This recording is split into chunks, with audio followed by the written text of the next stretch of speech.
Hi S ஜனவரி 9th வந்து விஜயோட ஜனநாயகன் படமும் சிவகார்த்திகேயனோட பராசக்தி படமும் ரிலீஸ் ஆகுது.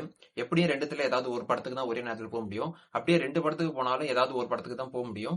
ஒரு சிலர் வந்து பராசக்தி போவாங்க, ஒரு சிலர் ஜனநாயகன் போவாங்க. உங்களுக்கு எந்த படத்துக்கு போறீங்க அப்படிங்கறத வந்து கீழே கமெண்ட்ல சொல்லுங்க. ஜனநாயகன் படத்தில் விஜய், மமிதா பைஜு, பூஜா ஹெக்டே, சஞ்சய் தத் வந்து நடிச்சிருக்காங்க. பராசக்தி படத்தில் வந்து சிவகார்த்திகேயன், ஸ்ரீலீலா, அதர்வா, ஜெயம் ரவினா வந்து நடிச்சிருக்கிறாங்க.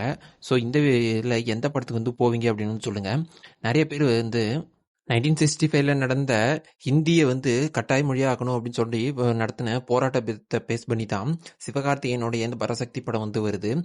நிறைய பேர் இந்த விஜயோடைய படம் வந்து, அதாவது தளபதியோட படம் வந்து பகவந்த் கேசரி நடித்த படத்தோட ரீமேக் அப்படின்னு வந்து சொல்லிட்டு இருக்காங்க.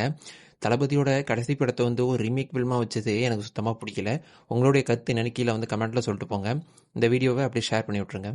நிறைய பேர் என்ன நினைச்சிருப்பாங்க அப்படின்னு வந்து பார்த்தாக்க, அதாவது விஜய் சார் ரிலீஸ் பண்ற அதே டைமிங்ல வந்து சிவகார்த்திகேயன் படத்தை வந்து ரிலீஸ் பண்றாரு அப்படின்னு நினைச்சிட்டு இருப்பாங்க. ஆனா அப்படின்னா கிடையாது. இந்த நேரத்துல வந்து நான் ஒருவேளை அந்த பீக் ஆக்டரா இருந்தாக்க இந்த டைமிங்கை வந்து இந்த சந்தர்ப்பத்தை வந்து பயன்படுத்திப்பேன். ஏன்னா இந்த நேரத்துல படம் ரிலீஸ் பண்ணணும்னா ஒருவேளை அந்த படத்துக்கு போகாதவங்க இந்த படத்துக்கு வருவாங்க. ஸோ எப்போதுமே வந்து விசிட்டர்ஸ்க்கு வந்து ஒரே சாய்ஸ் வந்து கொடுக்கக்கூடாது, அல்டர்னேட்டிவ் சாய்ஸ் வந்து கொடுக்கணும். ஸோ அதனால வந்து சிவகார்த்திகேயன் வந்து விஜய் ரிலீஸ் பண்ற அதே நேரத்துக்கு வந்து ரிலீஸ் பண்றாருன்னு நினைக்காதீங்க. அவங்களுடைய ஆப்பர்ச்சுனிட்டி வந்து அவர் வந்து பயன்படுத்திக்கிறாரு. சரிங்களா? இந்த வீடியோ இதோட முடிச்சுக்கலாம்.